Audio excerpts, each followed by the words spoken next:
আমরা বললাম, আল্লাহ কোরআনটা দুনিয়াতে আপনি কেন নাজিল করলেন? এই কোরআনটা দুনিয়াতে কেন পাঠালেন? কি জন্য কোরআন দুনিয়াতে পাঠালেন?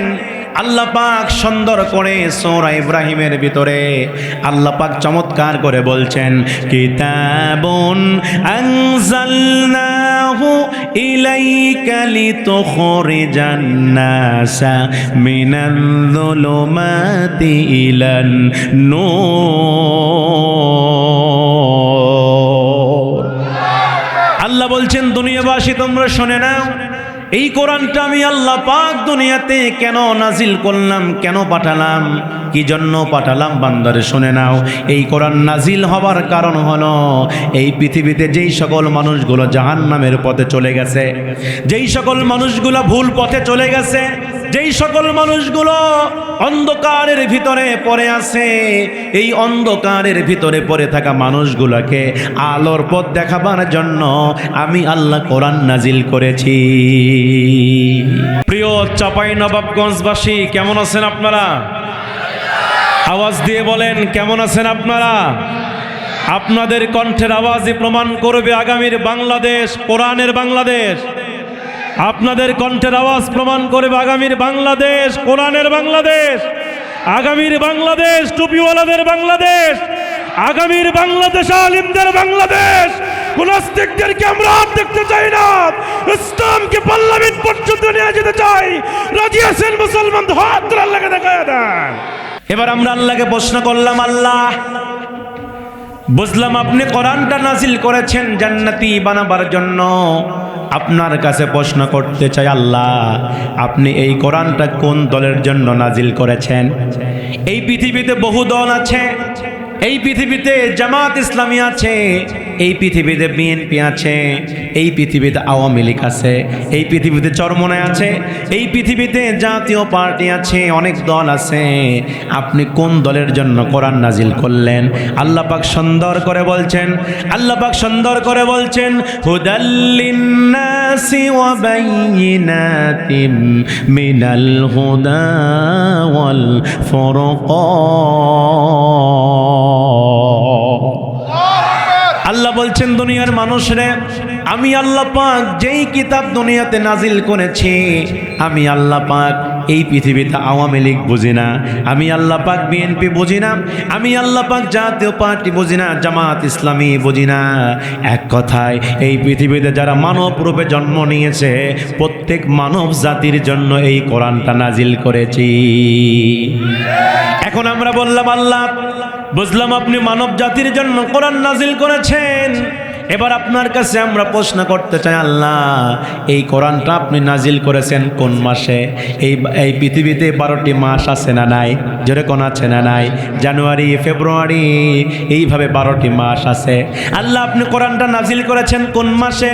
আল্লাহ পাক সুন্দর করে বলছেন, শাহরু রমাদানাল্লাযী উনজিলা ফীহিল কুরআন।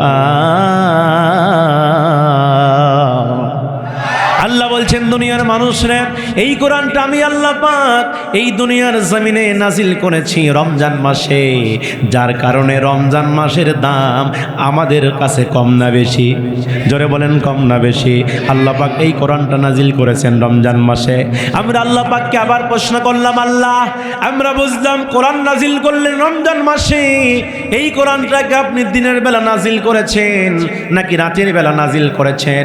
এই প্রশ্ন যদি আপনি আল্লাহর কোরআনকে করেন, আল্লাহর কোরআন সঙ্গে সঙ্গে বলছেন, ইন্না আনজালনাহু ফি লাইলাতিল কদর। আল্লাহু আকবার বলেন। আল্লাহর কোরআন বলছে, দুনিয়ার মানুষরে আমি আল্লাহ পাক এই কোরআনুল কারীমকে এক মহিমান্বিত রজনীতে নাজিল করেছি। আল্লাহু আকবার বলেন। তাহলে এই কোরআনকে আপনি যত প্রশ্ন করবেন, কোরআন প্রত্যেকটা প্রশ্নের জবাব দিতে পারে কিনা? পারবে কিনা? এই কোরআন আপনি খুলে দেখেন, এমন কোনো বিষয় নাই এই কোরআনে আল্লাহ পাক লিপিবদ্ধ করে নাই। মা ফাররাতনা ফিল কিতাবি মিন শাই। আপনার ব্যক্তিগত জীবন কেমনে চালাবেন, আপনার পারিবারিক জীবন কেমনে চালাবেন, আপনার অর্থনৈতিক জীবন কেমনে চালাবেন, আপনার রাষ্ট্রীয় জীবন কেমনে চালাবেন, প্রত্যেকটার বিধিবিধান নাজিল করেছেন কে? আবার এই কোরআনে আল্লাহ পাক 25 জন নবীর কথা বলেছেন। কয়জন নবীর কথা ভাই? কথা কোরআনে আছে। তাদের ভিতরে একজন নবী যার নাম ছিল হযরতে মূসা আলাইহিস সালাম। নাম শুনেছেন আপনারা? নাম শুনেছেন? যে মূসা আলাইহিস সালাতু ওয়াস সালামের কথা এই কোরআনে সবচাইতে বেশি এসেছে। অসংখ্য জায়গায় আল্লাহ পাক মূসা নবীর আলোচনা করেছেন। কেন করেছেন? মূসা আলাইহিস সালাতু ওয়াস সালামের সঙ্গে আল্লাহর যে ঘটনাগুলো ঘটে গেছে, আল্লাহর সঙ্গে যে কথোপকথন হয়েছে, এই কথাগুলিকে আল্লাহ পাক কোরআনে কোট করে দিয়েছেন। আল্লাহু আকবার বলেন। মূসা আলাইহিস সালাম তিনি বনী ইসরাইলের নবী ছিলেন, খুব চালাক প্রকৃতির নবী। ইতিহাস থেকে আমরা পাই এই পৃথিবীতে আল্লাহ পাক যত নবী রাসূলকে পাঠিয়েছেন তাদের ভিতরে 2 জন নবী ছিল সবচেয়ে বেশি চালাক। কয়জন নবী ভাই? 2 জন নবী। তাদের এক নাম্বার হলো নবী সুলাইমান আলাইহিস সালাম, আর দ্বিতীয় নাম্বার হলো নবী মূসা আলাইহিস সালাম। এই মূসা আলাইহিস সালাম মাঝে মাঝে আল্লাহর সঙ্গে গল্প করতেন, তুর পাহাড়ে যেতেন। একদিন আল্লাহর সঙ্গে গল্প করতে করতে এক পর্যায়ে মূসা ডাক কয়, আল্লাহ আমি মূসা এমন 3টা কাজ করতে পারি, আপনি আল্লাহও পারেন না। আল্লাহু আকবার কোন। আল্লাহ ডাক কয়, এ মূসা বেশি চালাকি ভালো নয়। মূসা ডাক কয়, আল্লাহ আমি যা বলি সত্যই বলি। আল্লাহ ডাক কয়, মূসা রে কেমন 3টা কাজ তুই পারিস আমি পারি না? আল্লাহর পয়গম্বর হযরতে মূসা ডাক কয়, আল্লাহ এক নাম্বার হলো আমি মূসা খাইতে পারি, আপনি আল্লাহ কোনোদিন খাইতে পারেন না। আল্লাহ কি খায়? খাবারের প্রয়োজন আছে নাকি? কিন্তু মূসা নবী খাবার খায় কিনা? মূসা সকালে খায়, মূসা দুপুরে খায়, রাতে খায়, কিন্তু আল্লাহ কোনোদিন খাবার খায় না। খাবার খাওয়াতে আল্লাহ পুত পবিত্র। এবার মূসা ডাক কয়, আল্লাহ 2 নাম্বার হলো আমি মূসা ঘুমাইতে পারি, কিন্তু আপনি আল্লাহ ঘুমাইতে পারেন না। আল্লাহ কি ঘুমায়? আল্লাহর কোরআন বলছে, লা তাখুযুহু সিনাতু ওয়ালা নাওম। আল্লাহর ঘুম নাই, আল্লাহর তন্দ্রা নাই, কিন্তু মূসা রাত্রি বেলায় ঘুমায়া যায়। 3 নাম্বার মূসা ডাক কয়, আল্লাহ 3 নাম্বার হলো আমি মূসা কোনো একদিন মারা যাব, আমি মূসা কোনো একদিন দুনিয়ার মায়া ত্যাগ করে আমি দুনিয়া থেকে বিদায় নিয়ে চলে যাব, কিন্তু আপনি আল্লাহ কোনোদিন মরতে পারবেন না। আল্লাহ কি মরবে? সম্ভাবনা আছে। আল্লাহ তো হুয়াল হাইয়ুল কাইয়ুম, তিনি তো চিরস্থায়ী চিরঞ্জীব। আল্লাহর কোনোদিন মৃত্যু হবে না, কিন্তু আমরা মানুষ, আমরা মরে যাব। আল্লাহর কোরআন বলছে, কুল্লু নাফসিন যায়িকাতুল মাউত, প্রত্যেক প্রাণী মৃত্যুর স্বাদ গ্রহণ করবে। আইনামা তাকুনু ইউদরিকুমুল মাউতু ওয়ালাউ কুনতুম ফি বুরুজিম মুশাইয়াদা। আল্লাহ বলে, দুনিয়ার মানুষ রে, যেখানেই থাকো না কেন মৃত্যু থেকে রেহাই পাবে না। ঠিক না? এই মূসা আলাইহিস সালাতু ওয়াস সালামকে আল্লাহ দুনিয়াতে পাঠিয়েছেন, তাকে নবুয়ত দিয়েছেন। মূসা আলাইহিস সালাম কি আল্লাহ রাব্বুল আলামিন ওই সময় নবুয়ত দেওয়ার পরে তাকে বললেন, মূসা তুমি এই মুহূর্তে একজন স্বৈরাচারকে কালেমার দাওয়াত দাও। ওই সময় স্বৈরাচারের নাম ছিল হলো ফেরাউন। নাম কি? যেই ফেরাউন নিজেকে খোদা দাবি করেছে, নিজেকে রব দাবি করেছে, আনা রব্বুকুমুল আলা, আমি তোমাদের বড় খোদা, আমি তোমাদের বড় রব। সে নিজেকে যখন রব দাবি করলো, আল্লাহ মূসার উপরে আয়াত নাজিল করলেন, ইযহাব ইলা ফিরআউনা ইন্নাহু তাগা। হে মূসা যাও ফেরাউনকে কালেমার দাওয়াত দাও। মূসা আলাইহিস সালাম ডাক কয়, আল্লাহ দাওয়াত তো দেব, কিন্তু আমার জিহবা তোতলা, আমি কথা বলতে গেলে আটকে যাই। আমার তো আলা জিবা খাটো, আমার কণ্ঠ তো তোতলামো হয়ে যায়, আর তোতলা হওয়ার কারণে আমার রাগ মাথায় উঠে যায়। আল্লাহু আকবার বলেন। মূসা আলাইহিস সালাম রাগ, তার রাগ ছিল বেশি। তাফসীর ইবনে কাসিরের মধ্যে পাওয়া যায়, মূসা আলাইহিস সালাম যখন রাগ করতেন, তার মাথার চুল পাগড়ি ভেদ করে দাঁড়ায়া যেত। এত রাগ ছিল মূসার। আল্লাহু আকবার বলেন। আর আমাদের সমাজের ভিতরে যেই বাচ্চাগুলো তোতলা হয়, এদের রাগ কম হয় না বেশি হয়? এ কথা কম হয় না বেশি হয়? তাহলে ওখানে তো করতে করতে দেখবেন হাতের কাম তলে দিয়ে হয়ে গেছে। কথা কোন ঠিক কিনা? সে মূসা নবী ছিল তোতলা। কচ্ছে, আল্লাহ দাওয়াত দেব ঠিক আছে, কিন্তু আমার তো কণ্ঠ ভালো না, আমি কালেমা পড়তে গেলে আমি স্পষ্ট করে বলতে পারি না। আল্লাহ আপনি আমার কণ্ঠকে আগে ভালো বানায় দেন। আল্লাহ বলেন, মূসা যা, আমি তোর কণ্ঠকে ভালো বানায় দিলাম। শুধু তাই নয়, মূসা তোর ভাই হারুনকে আমি আল্লাহ পাক এই মুহূর্তে নবী হিসেবে ঘোষণা করে দিলাম। মূসা আলাইহিস সালামের কণ্ঠ ভালো হয়ে গেল। আয়াত আসছে কোরআনে, রব্বি ইশরাহ লি সাদরি ওয়া ইয়াসসির লি আমরি ওয়াহলুল উকদাতাম মিন লিসানি ইয়াফকাহু কওলি। মুসা আলাইহিস সালামের কণ্ঠ ভালো হয়ে গেল, ভাই নবী হয়ে গেল। মুসা আলাইহিস সালাম কালেমার দাওয়াত নিয়ে এক পা দুপা করতে করতে ফেরাউনের রাজ দরবারের মধ্যে ঢুকে পড়লেন। ফেরাউন রাজ সিংহাসনে বসে আছেন। হযরতে মূসা আলাইহিস সালাম এবার ফেরাউনকে লক্ষ্য করে বলছেন, ফেরাউন তুমি এই মুহূর্তে পড়ে নাও লা ইলাহা ইল্লাল্লাহ মূসা কালিমুল্লাহ, এক আল্লাহকে রব বলে স্বীকার করে নাও, আর আমি মূসাকে নবী বলে স্বীকার করে নাও। যদি আল্লাহর উপর ঈমান আনতে পারো আর আমি মূসার উপর ঈমান আনতে পারো, তাহলে আমি তোমাকে জানায় দিলাম তোমার মরতে দেরি হবে কিন্তু জান্নাতে যাইতে দেরি হবে না। মুহূর্তের মধ্যে যখন এই দাওয়াত মূসা আলাইহিস সালাম ফেরাউনকে দিতে লাগলেন, ফেরাউন রাগান্বিত হয়ে গেল। রাগান্বিত হয়ে ফেরাউন বলছে, হে মূসা তুই কিসের দাওয়াত আমারে দেশ, কোন রবের দাওয়াত দেশ, বন্ধ করে দে, আমি তোর রব, তুই আমার রব বলে স্বীকার করে নে। মূসা বলছেন কখনো নয়, আমি তোমাকে রব মানতে পারবো না। ফেরাউন বলছে, মূসা তুমি যদি আমার রব মানতে না পারো তাহলে আমি তোমারে হত্যা করে ফেলবো। মূসা ডাক কয়, ফেরাউন তুমি যতই আমারে মারার চেষ্টা করো না কেন, আমার রব আমাকে বাঁচাবে। বাঁচানোর মালিক কে? জোরে বলেন, বাঁচানোর মালিক কে? আল্লাহ যদি কাউরে বাঁচাতে চায়, দুনিয়ার মানুষ কি তারে মারতে পারবে? পারবে?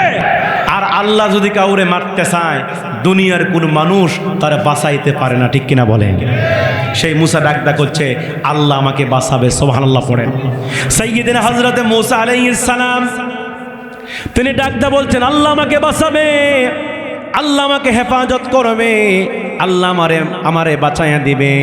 যে আল্লাহ পাক নবী ইব্রাহিমকে বাঁচিয়েছেন, জাতির পিতা মিল্লাত আবিকুম ইব্রাহিম হুয়া সাম্মাকুমুল মুসলিমিন, মুসলিম মিল্লাতের জাতির পিতা ইব্রাহিমকে ওই নমরুদ যখন চরকে উঠায় আগুনে ফেলে দিল, ইব্রাহিম আলাইহিস সালাম যখন ওই আগুনের মধ্যে নিক্ষিপ্ত হলেন, ওই সময় দুইজন ফেরেশতা গিয়া ইব্রাহিম আলাইহিস সালামকে ডাক দিয়ে বলছেন, হে আল্লাহর খলিল ইব্রাহিম, আপনি যদি চান আমরা ফেরেশতা আপনাকে সাহায্য করব, আপনাকে আমরা সাহায্য করব এই মুহূর্তে। এই কথা যখন ফেরেশতারা নবী ইব্রাহিম আলাইহিস সালামকে বলেছিলেন, ওই মুহূর্তে ইব্রাহিম আলাইহিস সালাম বলেছিল, হে আল্লাহর ফেরেশতা, আমি তোমাদের কাছে সাহায্য কেন চাইব? আমি তোমাদের কাছে সাহায্য প্রার্থনা কেন করব? যে আল্লাহর দাওয়াত দিতে গিয়া, যে আল্লাহর কথা বলতে গিয়া আমি ইব্রাহিম আজকে আগুনের মধ্যে নিক্ষিপ্ত হয়েছি, ওই আল্লাহ কি আকাশ থেকে আসমান থেকে আমাকে দেখে না? ওই আল্লাহ কি আমাকে দেখে না নাকি? ওই আল্লাহ আমাকে সাহায্য করবেন। ইব্রাহিম আলাইহিস সালাম যখন এই কথা বললেন, আমার আল্লাহ পাক সঙ্গে সঙ্গে ওই আগুনকে লক্ষ্য করে বললেন, কুলনা ইয়া নারু কুনি বারদাও ওয়া সালামান আলা ইব্রাহিম। আল্লাহ পাক মুহূর্তের ভিতরে ওই আগুনকে লক্ষ্য করে বলছে, আগুন তুমি ইব্রাহিমের জন্য শীতল হয়ে যাও, ইব্রাহিমের জন্য শান্তিদায়ক হয়ে যাও। মূসা আলাইহিস সালাম সেই কথাই বলছে ফেরাউনকে, ও ফেরাউন, যে আল্লাহ পাক নবী হযরত ইব্রাহিম আলাইহিস সালামকে বাঁচাতে পারে, ওই আল্লাহ আমাকেও বাঁচাবে। ইমানটা কত দামি হয় ভাইয়েরা আমার, দেখেন। এবার হযরত মূসা আলাইহিস সালাম যখন এই কথা বললেন, আল্লাহ আমাকে বাঁচায়া দিবে, মুহূর্তের ভিতরে ফেরাউন রাগান্বিত হয়ে গেল, আরো রাগান্বিত হয়ে গেল। তীব্র রাগান্বিত হবার পরে ফেরাউনকে লক্ষ্য করে বলছে, মূসাকে লক্ষ্য করে বলছে, মূসা রে, আমি তোর এই মুহূর্তে হত্যা করে ফেলবো। হত্যা করবার জন্য এবার ফেরাউন হাজার হাজার সৈন্যবাহিনী তৈরি করলেন, হাজার হাজার সৈন্য তৈরি করলেন, মূসাকে মারবেন। সৈন্যবাহিনী তৈরি করা যখন কমপ্লিট হয়ে গেল, সৈন্যবাহিনী তৈরি করা যখন কমপ্লিট হয়ে গেল, এমন সময় মূসা নবীকে আক্রমণ করবে।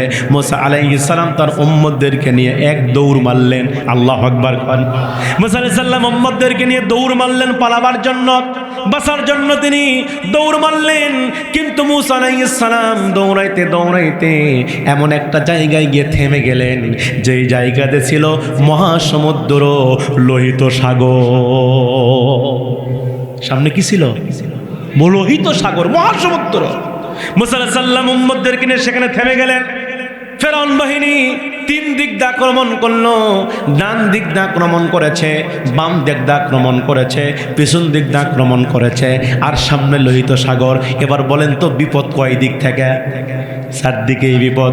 ডান দিকে গেলেও ফেরাউন বাহিনী ধরে ফেলবে, বাম দিকে গেলেও ফেরাউন বাহিনী ধরে ফেলবে, পিছন দিকে গেলেও ফেরাউন ধরে ফেলবে, আর সামনে গেলে লোহিত সাগর, পানিতে পড়ে তারা মরে যাবে।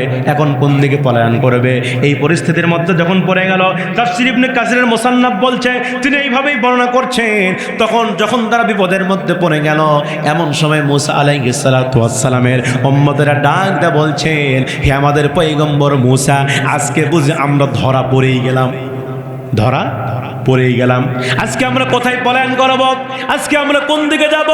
ডান দিকে গেলেও ধরা খেয়ে যাব, বাম দিকে গেলেও ধরা খেয়ে যাব, পেছন দিকে গেলেও ধরা খাবো, সামনে লোহিত সাগর, আমরা কোথায় পালাবো? আজকে বুঝি আমরা ধরা পড়েই গেলাম। এই কথা যখন উম্মতেরা বলতেছিল, হযরতে মুসা আলাইহিস সালাম উম্মতদেরকে ডাক দেখ, উম্মতেরা নেই, তোমরা টেনশন করো না, চিন্তা করো না, আমাদের সাথে আমাদের আল্লাহ আছে। কি আছে? আল্লাহ আছে। চতুর সাইডে বিপদ থাকতে পারে, কিন্তু আসমান থেকে আল্লাহ আমাদের সাহায্যকারী হয়ে যাবে। আল্লাহু আকবার বলে। দেখেন কত দামি ঈমান হয়, নবীদের ঈমান কত দামি হয়। চতুর সাইডে বিপদ, নিশ্চিত তাদের মৃত্যু, তারপরে বলছে আল্লাহ আমাদের সাথে আছে। এই জন্য কোন মুহাদ্দিসিনে কেরাম হাদিসের ব্যাখ্যা করেছেন, এই পৃথিবীতে ঈমান হয় তিন ধরনের। কয় ধরনের ঈমান? এক নাম্বার হলো নবীদের ঈমান। এক নাম্বার কাদের ঈমান? এক নাম্বার হলো নবীদের ঈমান, দুই নাম্বার হলো ফেরেশতাদের ঈমান, আর তিন নাম্বার হলো উম্মতের ঈমান, মানে আমাদের ঈমান। কিতাবের মধ্যে আসছে নবীদের ঈমান কখনো কমে না, শুধু বাড়তেই থাকে। আল্লাহু আকবার বলেন। নবীদের ঈমান কি কমে নাকি? নবীদের ঈমান শুধু বাড়তেই থাকে।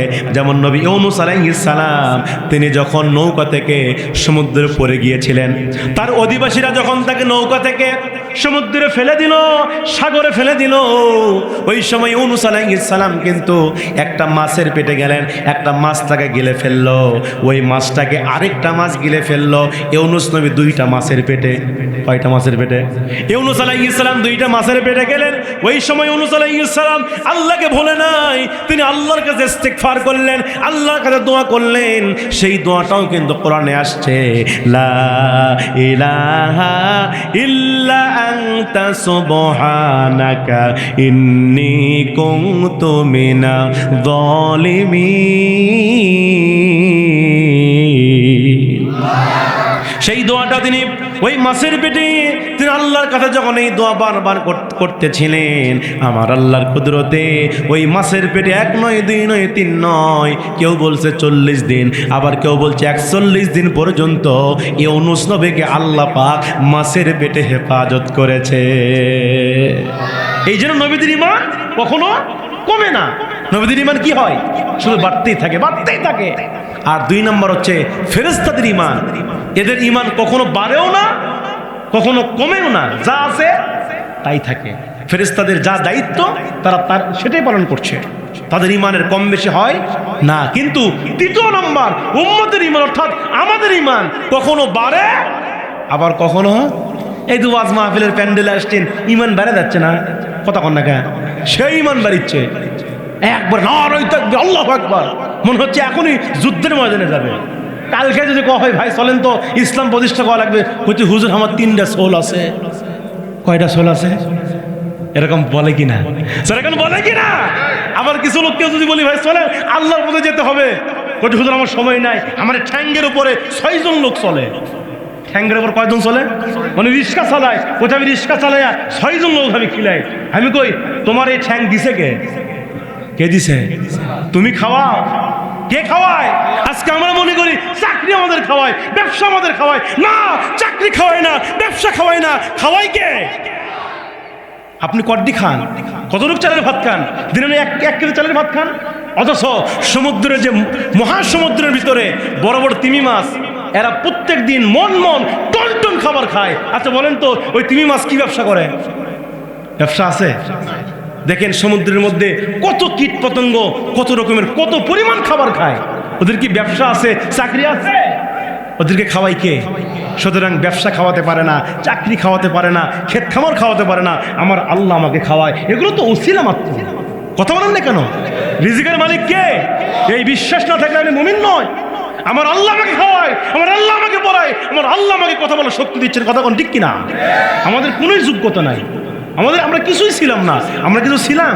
খলিকল ইনসানা দাইফা, কোরআন বলছে এই মানুষকে সবচাইতে দুর্বল করে সৃষ্টি করা হয়েছে। আমরা যখন মায়ের পেটে আসছি ওই এক ফোঁটা নাপাক পানি দিয়া আল্লাহ পাক আমার আপনার একটা গোস্তের টুকরোর মতো মায়ের পেটে সৃষ্টি করছেন। সেখান থেকে আস্তে আস্তে আল্লাহ পাকে গোস্তের টুকরো বড় হইতে হইতে সেখান থেকে আল্লাহ পাক বান্দার হাতের জায়গায় হাত দিছে, পায়ের জায়গায় পা দিছে, চোখের জায়গায় চোখ দিছে, নাকের জায়গায় নাক দিছে, কানের জায়গায় কান দিছে। এইভাবে অঙ্গ প্রত্যঙ্গগুলা কে সৃষ্টি করছেন? কে বানাইছেন ভাই? ওই ছোট্ট মায়ের পেটে আল্লাহ পাক আমাকে আপনাকে আস্তে আস্তে আস্তে আস্তে অঙ্গ প্রত্যঙ্গগুলো দান করছেন।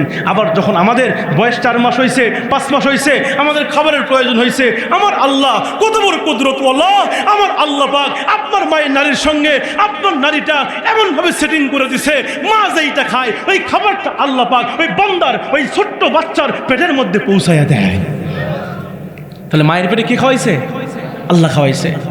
আজকে দুনিয়াতে এসে আমরা কথা বলতেও পারি নাই। পারছি কথা বলতে? আমরা কথা বলতে পারি নাই। আল্লাহ আমাদের কথা বলা শিখাইছেন। আমরা হাঁটতে পারি নাই, আল্লাহ হাঁটা শিখাইছে। অথচ একটা ছাগলের বাচ্চা সে জন্মের পরে হাঁটতে পারে। একটা ছাগলের বাচ্চা তার মাকে চিনাইয়া দেওয়া লাগে না, জন্মের পরেই সে তার মায়ের কাছে গিয়া কেমনে দুধ খাইতে হয় সে তার ঠোঁটটা লাগাইয়া, সেই মুখটা লাগাইয়া মায়ের ওলান থেকে সে অটোমেটিক দুধ খায়। কিন্তু আমরা মাকে চিনি না, বাবাকে চিনি না, আমরা হাঁটতে পারি না, কথা বলতে পারি না। যদি কোনো অসুস্থতা আসতো আমরা বলতেও পারতাম না, আমরা কিছুই করতে পারতাম না। ওই মানুষ আস্তে আস্তে আল্লাহ পাক কথা বলা শিখাইছেন, আল্লাহ পাক আস্তে আস্তে হাঁটা শিখাইছেন, কানে শ্রবণ শক্তি দিয়েছেন, আল্লাহ পাক আস্তে আস্তে বড় করছে। আজকে 20 বছর 22 বছর হয়ে গেছে, আজকে আমি দুনিয়াতে আসলাম, আমার গাড়ি হলো, আমার বাড়ি হলো, আমার স্ত্রী হলো, আমার সন্তান হলো, দুনিয়ার সব কিছু আমি পাইলাম, আর আমার আল্লাহকে ভুলে গেলাম। কথা বলেন না কেন? আজকে আমার আল্লাহকে ভুলে গেলাম। আজকে যুব সমাজরা কোন দিকে যাচ্ছে? আজকে যুবকরা কোন দিকে যাচ্ছে? আজকে মসজিদ থেকে আজান হয়, হাইয়া আলাস সালাহ, বন্দারে নামাজের জন্য আসো, হাইয়া আলাল ফালাহ, বন্দারে কল্যাণের জন্য আসো, আস-সালাতু খায়রুম মিনান নাওম, ঘুম থেকে নামাজ উত্তম। বান্দার আসো, এ বান্দা আসো, নামাজে আসো। আজকে মুয়াজ্জিন সাহেব বারবার ওই মসজিদের মিনার থেকে আমাদেরকে নামাজের জন্য ডাকে। আজকে হতভাগা মুসলমান, আজকে কপাল পোড়া মুসলমান, আজান শুনি কিন্তু মসজিদে যাই না। কথা বলেন না কেন? আপনি কেমন মুসলমান? কিসের মুসলমান আপনি? কথা বলেন না কেন? আপনি কিসের মুসলমান? আপনি নামাজ পড়েন না আর নিজেকে মুসলমান দাবি করছেন? নো, আপনি মুসলমান নয়। এই দুনিয়ার আদমশুমারিতে আপনার নাম মুসলমানের খাতায় থাকতে পারে, কিন্তু আল্লাহর তালিকায় মুসলমানের নাম আপনার খাতায়, আল্লাহর খাতায় নাই। ঠিক কিনা ধরে বলে? যে নামাজ পড়বে না সে মুসলমান থাকতে পারে না। এটা আমার কথা না, নবীর কথা। কার কথা? নবীজি নিজে বলছেন, বাইনাল আবদি ও বাইনাল কুফরি তারকুস সালাহ। কি আল্লাহর গোলাম আর কে কাফের, এর মধ্যে পার্থক্য হচ্ছে সালাত। পার্থক্য কি? অথচ আমার দেশে কিছু বাটপার, কিছু বেকুব মার্কা লোক আছে, এক ওয়াক্ত নামাজ পড়ে না, আবার মাঝে মাঝে আমাদের সামনে এসে কয়, হুজুর আমি নামাজ না বললে কি হবে, আমার ঈমান ঠিক আছে। কথা বল না কেন? এরকম বলে কি না? আচ্ছা বলেন তো, যার নামাজ নাই তার কি ঈমান আছে? আরে মিয়া, তোমার ঈমান ঠিক থাকলো কেমনে? তোমার তো ঈমানই নাই। কথা বল না কেন? এই জন্য যুবকরা নামাজ পড়বে তো, ইনশাল্লাহ নামাজ পড়বে তো। আমার যুব সমাজ আজকে নষ্টের দিকে যাচ্ছে। এই যে সামনে আসবে 14ই ফেব্রুয়ারি। কি ফেব্রুয়ারি? 14ই ফেব্রুয়ারি কি দিবস ভাই? বেহায়া দিবস। এরা কয় ভালোবাসা দিবস, আমি বলি আন্তর্জাতিক লুচ্চা দিবস। এ কথা বল না কেন? 14ই ফেব্রুয়ারি শিশু পার্কগুলোকে এই যুবক যুবতী দখল করে ফেলে, নাম দিতে শিশু পার্ক। ওটি গিয়ে দেখেন সব শিশুর খালারা। কথা কন না কেন? শিশু আছে এমন ভাবে জোড়া ধরে আছে, গাছের নিচে বাদাম খাচ্ছে, জোড়া ধরে আছে, মনে হচ্ছে আজকে কাজী অফিস থেকে বিয়ে করে নিয়ে আইল। কথা কন না কেন? এরকম আছে না নাই? কষ্ট হচ্ছে আপনাদের? শেষ করে দিব। লিল্লাহে তাকবীর, লিল্লাহে তাকবীর। আসেন আমার ভাইয়েরা, আলোচনার সামনের দিকে নিয়ে যায়, মজা পাবেন। মা বোনদের ওয়াজ আছে, স্পেশাল আলোচনা আছে, বহু ওয়াজ জীবনে শুনছেন, বহু ওয়াজ শুনছেন জীবনে, কিন্তু তথ্যবহুল কিছু আলোচনা আজকে শুনে যান। হৃদয়ে এই কথাগুলোকে লালন করেন, হৃদয়ে জায়গা দেন, বাস্তব জীবনে প্রয়োগ করেন, আপনার ভাগ্য খুলে যাবে ইনশাআল্লাহ। আমার ভাইয়েরা, এবার সাইয়্যিদিনা মুসা আলাইহিস সালাম বলছে, আমাকে কে বাঁচাবে? কে বাঁচাবে? আল্লাহ বাঁচাবে। যে আল্লাহ পাক ইউনুসকে বাঁচাইছে, ইব্রাহিমকে বাঁচাইছে, অন্যান্য নবীদেরকে, নূহকে বাঁচাইছে, ওই আল্লাহ আমাকে বাঁচাতে পারবে কিনা? মুসা আলাইহিস সালাম যখন এই কথা বললেন, এই মুরব্বী কয় নাম্বার আপনার? 3 নাম্বার 2 নাম্বার, আচ্ছা আচ্ছা, না আবার অনেক জায়গায় 3 নাম্বার কয়, আছে না নাই? এলাকা নেই, পাবনাতে আছে, পাবনা ওয়াজে করছে হয়তো 3 নাম্বার। আমি বললাম চাচা 1 হলো ছোটটা, 2 বড়টা, 3 কি? খালি হাসে। আমি হাসেন না, সত্যি করে কোন 3 কি করছে হুজুর, হলো আপনি বুঝবেন না, আমি না মিচাল টানবার চাই, আছে না নাই? মানে 3 নাম্বার মানে বিড়ি খাওয়া। 3 নাম্বার কি? তো 3 নাম্বার আবার বিড়ি খায়েন না, বিড়ি খাওয়ার লোক আছে না নাই? তোর এখন আছে? মুসলমান ভাইরা গভীর মনোযোগ। সাইয়্যিদনা মূসা আলাইহিস সালাম ডাকতে বলছেন, হে ফেরাউন, তুমি আমাকে যতই মারার চেষ্টা করো না কেন, আমার আল্লাহ আমার হেফাজত করবে, আল্লাহ আমাকে বাঁচায় দিবে। এই কথা যখন সাইয়্যিদিনা হযরত মূসা আলাইহিস সালাম যখন বলতেছিল, এই কথা বলার সঙ্গে সঙ্গে ফেরাউন রাগান্বিত হয়ে গেল। রাগান্বিত হওয়ার পরে ওই ফেরাউন মূসা নবীকে আক্রমণ করলো চতুর সাইড থেকে যখন আক্রমণ করা হলো, এমন সময় হযরত মূসা আলাইহিস সালাতু ওয়াস সালাম উম্মতেরা বলছে, আমরা বুঝি ধরা পড়েই গেলাম। মূসা আলাইহিস সালাম মুহূর্তের মধ্যে বলছে, আমাদের সাথে কে আছে? জোরে বলেন, কে আছে? আমাদের সাথে আল্লাহ আছে, আল্লাহ আমাদেরকে হেফাজত করবে, আল্লাহ আমাদেরকে বাঁচায় দিবে। এই কথা বলে বলে মূসা আলাইহিস সালাম তার উম্মতদেরকে সান্ত্বনা দিল। সান্ত্বনা দেওয়ার পরে হযরত মূসা আলাইহিস সালাম আল্লাহর কাছে 2টা হাত তুলে দোয়া করছে, আল্লাহ আজকে আমরা বিপদের মধ্যে পড়ে গেছি, আজকে আমরা মুসিবতের মধ্যে পড়ে গেছি, আল্লাহ আজকে চতুর সাইডে বিপদ, ডান দিকে গেলেও বিপদ, বাম দিকে গেলেও বিপদ, পেছন দিকে গেলেও বিপদ, সামনের দিকে গেলেও আমাদের বিপদ, আল্লাহ আপনি আসমান থেকে সাহায্য নাজিল করেন আমাদের জন্য। এই দোয়া যখন মূসা আলাইহিস সালাম আল্লাহর কাছে করতেছিল, আল্লাহ পাক ডাক দেয় বলে, মূসা রে তোর হাতের মধ্যে এটা কি দেখা যায়? মূসা ডাক দেয় কয়, আল্লাহ আমার হাতের মধ্যে আছে হলো আসা। আসা মানে কি? জোরে বলেন, আসা মানে কি? মূসা বলছে, আল্লাহ আমার হাতের মধ্যে আছে লাঠি। তাফসীর ইবনে কাসিরের বর্ণনা, আল্লাহ পাক মূসাকে ডাক দে বলছে, মূসা তোর হাতের মধ্যে যেই লাঠি দেখা যায়, এই লাঠি দিয়ে তুই কি করিস? মূসা ডাক দে কয়, আল্লাহ এই লাঠি দিয়ে আমি মূসা 2টা কাজ করি। কয়টা কাজ করে? জোরে বলেন কয়টা? আল্লাহ পাক ডাক দে কয়, মূসা রে কি 2টা কাজ করিস আমি আল্লাহ জানতে চাই। মূসা ডাক দে কয়, আল্লাহ 1 নাম্বার হলো এই লাঠি দিয়া আমি মূসা প্রত্যেক দিন বকরির জন্য পাতা পারি। সুবহানাল্লাহ কবেন না? মূসা ডাক দে কয়, আল্লাহ এই লাঠি দিয়ে আমি মূসা প্রত্যেক দিন বকরির জন্য পাতা পারি। তার মানে কি বুঝতেছেন? মূসা নবী ছিলেন বকরির রাখা। বকরির পাতা কে পারে? যার বাড়িতে বকরি থাকে, ঠিক কিনা বলেন? যে বকরি চড়ায় সে কিন্তু বকরি, যে বকরি চড়ায় যার বাড়িতে বকরি থাকে সে কিন্তু বকরির জন্য পাতা পারে। এখান থেকে বোঝা যায়, এখান থেকে আমরা বুঝে নেই মূসা নবী ছিলেন বকরির রাখাল। শুধু মূসা নবী একাই নয়, এই পৃথিবীতে আল্লাহ পাক প্রায় নবী রাসূলদেরকে, এই পৃথিবীতে আল্লাহ পাক প্রায় নবী রাসূলদেরকে এই পৃথিবীতে রাখালগিরি দান করেছিলেন, অর্থাৎ তারা এই জমিনে বকরি চড়িয়েছেন। এজন্য কোন মুফাসসিরিনে কেরাম বলছে, বকরি চড়ানো, বকরি লালন পালন করা, এটা নবীদের এক প্রকার সুন্নাত। সুবহানাল্লাহ বলে, এই বকরি পালন করা নবীদের সুন্নাত। এজন্য যাদের সামর্থ্য আছে বাড়িতে বকরি রাখবেন, বকরি রাখার ক্যাপাসিটি আছে, জায়গা আছে, বকরি রাখবেন। কারণ বকরির পালন করা, লালন করা এটা নবীদের একটা সুন্নাত। আমার মুসলমান ভাইয়েরা, এবার আপনাদের কাছে আমি একটা প্রশ্ন করতে চাই। প্রশ্ন কি করব? আচ্ছা বলেন তো, মূসা নবী উনি কি শুধু নবী ছিলেন না নেতা ছিলেন? কথা কন নাকি ভাই? নবীরা কি শুধু নবী না ওই এলাকার নেতা? নবীরা কিন্তু ওই জাতির নেতা, ওই গোত্রের নেতা, ওই কওমের নেতা। তাহলে মূসা নবী ছিলেন ওই এলাকা, ওই কওমের নেতা, গোত্রের নেতা। তাহলে আমি আপনাদেরকে মেসেজ দিতে চাই যে এত বড় একজন নবী হয়ে যদি বকরি চড়াতে পারে, তাহলে আমার দেশের নেতারা কি করে? কতক্ষণ না কেন?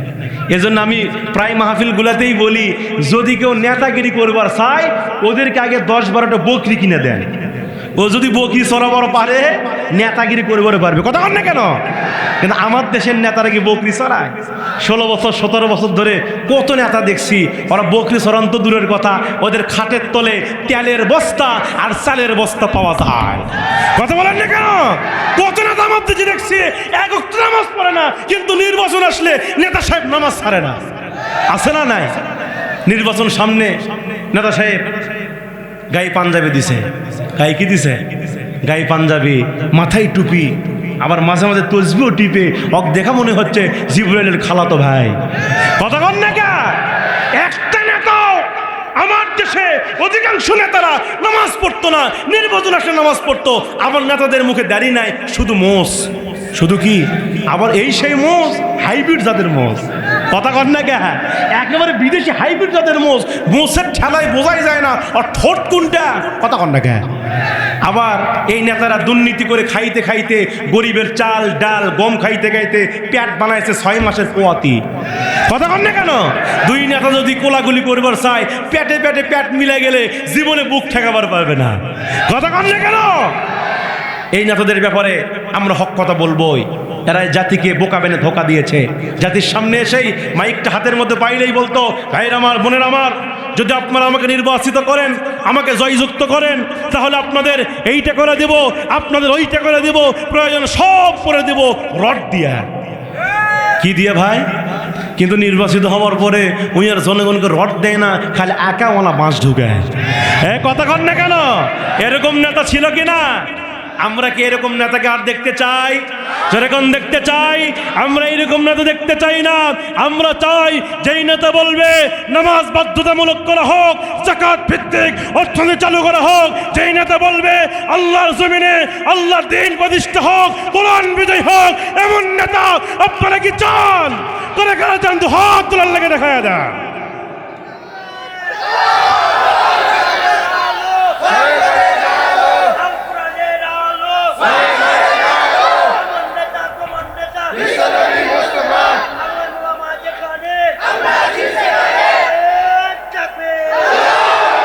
আমার মুসলমান ভাইরা, এই জন্য আমরা এই 16-17 বছর 54 বছর ধরে দেখেছি কোনো মানুষ বাবার আইন দিয়ে, স্বামীর আইন দিয়ে, ভাবির আইন দিয়ে, মানব রচিত আইনার মতবাদ দিয়ে এই জাতির ভাগ্যের পরিবর্তন হয়নি। এই জাতির ভাগ্যের পরিবর্তন করতে গেলে আগামীর সংসদে কোরআন লাগবে, ইসলাম লাগবে। ঠিক কিনা বলেন?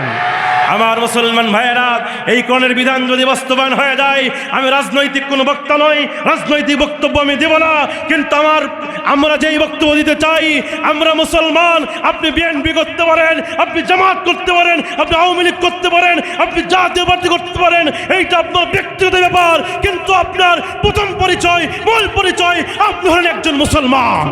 ঠিক কিনা বলেন? আমাদের মূল পরিচয় কি? আমার বাপ মুসলমান, আমার দাদা মুসলমান, আমি মুসলমান। মুসলমান হিসেবে দায়িত্ব হলো এই কোরআনকে আমাদের এই জমিনে বাস্তবায়ন করা। কথা বলেন না কেন?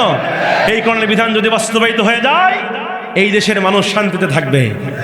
আজকে আমার দেশ নিরাপদ নয়, আজকে আমার দেশের সৎ মানুষগুলো নিরাপদ নয়। আপনারা দেখেছেন গতকালকের ঘটনা, গতকালকের নিউজ আপনারা দেখেছেন। এই দেশের একজন সাহসী পুরুষ, সাহসী যুবক, বীর সৈনিক, সেই ওসমান হাদির কে বা কারা দুর্বৃত্তরা তাকে গুলি করেছে। দেখেন না আপনারা? তাকে গুলি করেছে। তার অবস্থা আশঙ্কাজনক অবস্থায় তিনি আছেন। জানি না কখন যে তার মৃত্যুর খবর আসে। তবে আল্লাহর কাছে আমরা দোয়া করি, আল্লাহ পাক যেন এই ওসমান হাদিদের মতো যুবকদেরকে এই দেশে বেঁচে রাখুক। আমিন বলে। তবে যদি ওসমান হাদি, আমার কেন জানি মনে হচ্ছে যদি ওসমান হাদি বিদায় নিয়ে চলে যায়, এই বাংলার জমিনে লক্ষ লক্ষ ওসমান হাদির জন্ম হবে। কেউ ঠেকাতে পারবে না, ঠেকাতে পারবে না। ঠিক কিনা বলে? কারণ এই মুসলমান আজকে সত্যকে সত্য বলতে শিখেছে। কথা বলেন না কেন? এই মুসলমান সত্যকে সত্য বলতে শিখেছে, মিথ্যাকে মিথ্যা বলতে শিখেছে। এই মুসলমান আজকে জীবন দিতে শিখেছে। এই মুসলমানদেরকে হামলা মামলা দেখিয়ে, গুলির ভয় দেখিয়ে আবু সাঈদের মতো বীর পুরুষদেরকে দমিয়ে রাখা যায় না, দমিয়ে রাখা যায় না। ঠিক কিনা বলে? এই জন্য আছেন তো ইসলামের পক্ষে? আপনারা আছেন তো ইসলামের পক্ষে? ইনশাআল্লাহ আমরা চাই ইসলাম এই জমিনে প্রতিষ্ঠা হোক। আমার আল্লাহ যিনি আমাদের সৃষ্টি করেছেন, আবার যার কাছে আমরা চলে যাব, ওই রবের বিধানই এই জমিনে বাস্তবায়িত হোক। ঠিক কিনা বলেন? আমাদের কোনো মত, আমাদের কোনো দুনিয়ার কোনো মানুষের মতামত জমিনে প্রতিষ্ঠিত না হোক। যেই রব আমাদের সৃষ্টি করেছেন তার কথাই জমিনে বাস্তবায়িত হোক। এটা আমাদের চাওয়া আছে না নাই? চাওয়া আছে না নাই? এবার আসেন সাইয়্যিদিনা মূসা আলাইহিস সালাম বলছে, আল্লাহ লাঠি দিয়ে কয়টা কাজ করি? কয়টা কাজ করি মনে আছে আপনাদের? মূসা আলাইহিস সালাম বলছে, আল্লাহ 2টা কাজ করি। আল্লাহ ডাক দিয়া বলে কি দুইটা কাজ করো? মুসা আলাইহিস সালাম ডাক দিয়া বলছে আল্লাহ, এক নম্বরে এই লাঠি দিয়ে আমি মুসা বকরির জন্য পাতা পারি। আল্লাহ বলে মুসা দুই নম্বর তুমি কি করো? হযরতে মুসা আলাইহিস সালাম ডাক দা বলছে আল্লাহ দুই নাম্বার হলো এই লাঠি দিয়ে ভর দিয়া আমি মুসা রাস্তা হেঁটে যাই, আবার মাঝে মাঝে যখন লাঠি আমি ছেড়ে দেই অজগর সাফ হয়ে যায়। তার মানে লাঠি ছিল মুসা নবীর একটা মুজিজা, ঠিক কিনা? এই পৃথিবীতে আল্লাহ পাক সমস্ত নবীদেরকে মুজিজা দান করেছেন। যেমন হযরতে সালেহ আলাইহিস সালামকে আল্লাহ পাক মুজিজা দিয়েছিলেন উট, আবার হযরত ঈসা আলাইহিস সালামকে আল্লাহ পাক এমন মুজিজা দান করেছিলেন মানুষ যখন মারা যেত ওই মৃত মানুষকে তিনি আবার জিন্দা করতে পারত। আর মুসা নবীর মুজিজা ছিল হচ্ছে লাঠি, আর আমার নবীজির মুজিজা হলো আল কোরআন। মুসা আলাইহিস সালামের হাতে যেই লাঠিটা আছে আল্লাহ পাক ডাক দা বলে মুসা রে তোমার হাতে যেই লাঠি দেখা যায় এই লাঠি দিয়ে তুমি লোহিত সাগরের মধ্যে বাড়ি মারো। মুসা ডাক দা কয় আল্লাহ বাড়ি মারলে কি হবে? আল্লাহ বলে মুসা রে বেশি কথা বলো না, বাড়ি মেরেই দেখো আমি আল্লাহ কি বানায় দেই, আমি আল্লাহ কি বানায় দেই, বাড়ি মেরেই দেখো। সাইয়্যিদিনা হযরতে মুসা আলাইহিস সালাতু ওয়াস সালাম আল্লাহর এই হুকুম পাওয়ার পরে এবার হযরতে মুসা আলাইহিস সালাম তার হাতের মধ্যে যে লাঠি ছিল এই লাঠি দিয়া বিসমিল্লাহি আল্লাহু আকবার বলে ওই লাঠি দিয়া যখন লোহিত সাগরের মধ্যে বাড়ি মারলো, লোহিত সাগরের মধ্যে যখন বাড়ি মেরেছে এমন সময় আমার আল্লাহর কুদরতে ওই লোহিত সাগরের ভিতরে 1 নয় 2 নয় 3 নয় 4 নয় আমার আল্লাহ রব্বুল আলামিন 12খানা রাস্তা বের করে দিয়েছে। কে রাস্তা বের করে দিয়েছে? মুসা আলাইহিস সালামের জন্য রাস্তা বের হয়ে গেল। মুসা আলাইহিস সালামের মুখে মুস্কি মুস্কি হাসি, মুসা শুধু মুস্কি মুস্কি হাসে আর উম্মতকে বলে উম্মতেরা দেখো আল্লাহ আসমান থেকে আমাদের জন্য সাহায্য করেছে, আল্লাহ আমাদের পালাবার জন্য এই রাস্তা তৈরি করে দিয়েছে, এই রাস্তা দিয়ে আমরা পলায়ন করব, আমরা নিরাপদ স্থানে চলে যাব। মুসা আলাইহিস সালাম এই কথা বলার পরে তার উম্মতদেরকে নিয়ে ওই লোহিত সাগর রাস্তা দিয়ে হযরত মুসা আলাইহিস সালাম তার উম্মতদেরকে নিয়ে যাওয়া শুরু করলেন। যাইতে যাইতে হযরত মুসা আলাইহিস সালাতু ওয়াস সালাম তিনি এবার লোহিত সাগরের একেবারে মাঝখানে চলে গেলেন। আল্লাহু আকবার বলেন। মুসা আলাইহিস সালাম উম্মতদেরকে নিয়ে লোহিত সাগরের একেবারে মাঝখানে চলে গেলেন। মাঝামাঝি অবস্থায় যখন মুসা আলাইহিস সালাম চলে গেলেন, যাওয়ার পরে এবার মুসা আলাইহিস সালাম যখন একদম মাঝামাঝি একেবারে মাঝখানে, এমন সময় ফেরাউনের যারা অনুসারী ছিল, ফেরাউনের যারা উম্মত ছিল এরা ডাক দেয় কয় ও খোদা ফেরাউন এত সুন্দর রাস্তা কে বানালো? ফেরাউন কয় আমি বানাছি। নাউজুবিল্লাহ কবেন না। ফেরাউন ডাকতে কয় আমি বানাছি, আমি ছাড়া কে বানাবে? এই ক্ষমতা আমার ছাড়া কার? নাউজুবিল্লাহ বলেন। ফেরাউন তিনি উম্মতদেরকে বোঝাচ্ছে আমি তো বৃষ্টি দেই, আমি কাউরে মারি কাউকে বাঁচাই, এই ক্ষমতা তো আমার, আমি তো এই রাস্তা বানাইছি। উম্মতেরা বড়ই চালাক, উম্মতেরা ডাকতে বলে ও খোদা ফেরাউন আপনার এত পাওয়ার, আপনার এত ক্ষমতা, আপনি যদি এত সুন্দর রাস্তা বানায় থাকেন তাহলে উদ্বোধন কিন্তু আপনাকে করা লাগবে, ফিতা আপনাকে কাটা লাগবে, আপনি যাবেন আগে আগে আমরা যাব পিছনে পিছনে। এই কথা যখন উম্মতেরা বলল ফেরাউনকে, ফেরাউন মুহূর্তের ভিতরে বেকায়দার মধ্যে পড়ে গেল। মনে মনে দুইটা চিন্তা করলো। 1 নাম্বার চিন্তা করলো যদি এই লোহিত সাগরের রাস্তা দিয়া রওনা করি আর মাঝখানে গিয়ে যদি দুই ধারের পানি যদি এক হয়ে যায় তাহলে আমি ফেরাউন শেষ। কথা বল না গে? আর 2 নাম্বার চিন্তা করলো যদি এই মুহূর্তে এই রাস্তা দিয়ে রওনা না করি তাহলে কেউ আমারে খোদা মানবে না, আমার খোদাগিরি টিকবে না, আমার ক্ষমতার চেয়ার থাকবে না। আগে চেয়ার বসায়। কি বসায়? চেয়ার। জোরে কোন কি? কত মানুষ চেয়ার বসানোর জন্য কত ভালো মানুষদেরকে নির্যাতন করেছে, কথা বলেন না কেন? শুধু এই ক্ষমতার চেয়ারকে টিকিয়ে রাখার জন্য নিরীহ আলেমদেরকে মিথ্যা মামলা দিয়ে জেলের মধ্যে বন্দী করেছে।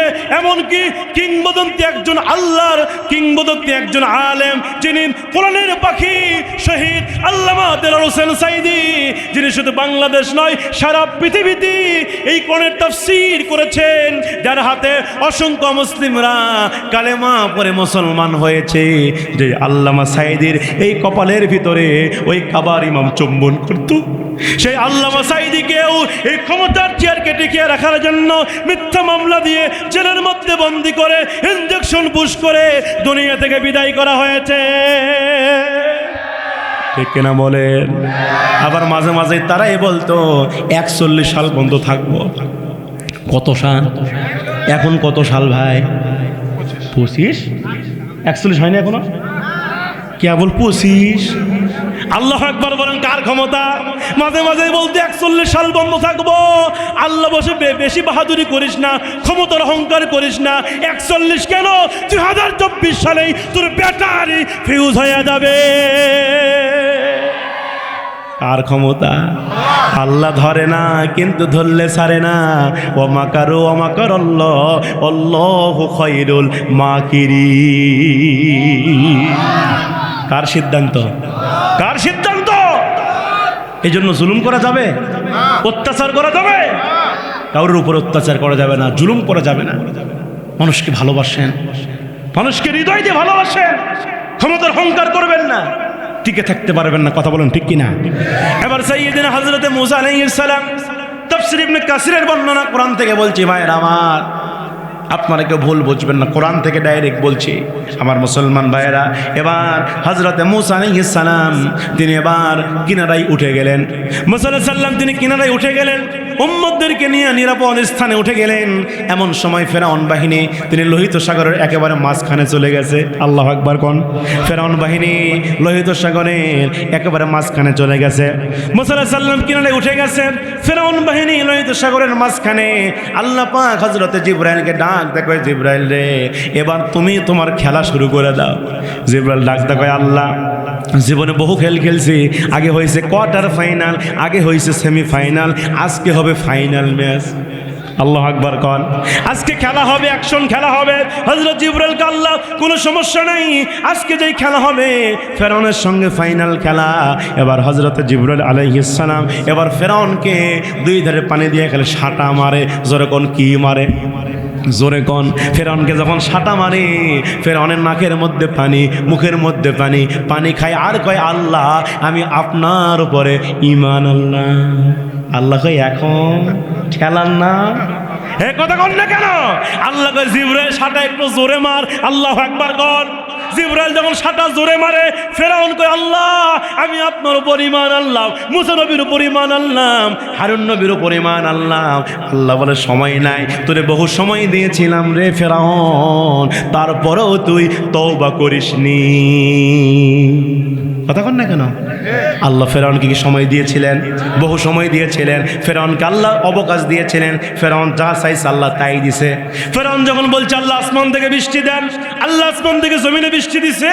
ফেরাউন যখন যা চাইছে আল্লাহ তাই দিছে। ফেরাউন কি কেন জানেননি? আল্লাহ বলে ফেরাউন এইটা কেন তোরা দিছে, আমি কেন দিয়েছে জানিস নাকি?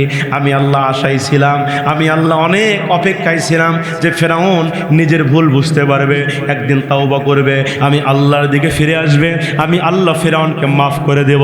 কিন্তু ফেরাউন আজকে তুই তওবা করছিস, এইটা আমি আল্লাহর ভয়ে না, এইটা আমি আল্লাহর ভয়ে না, এইটা হলো মরার ভয়ে। এই তওবা আমি আল্লাহ কবুল করি না।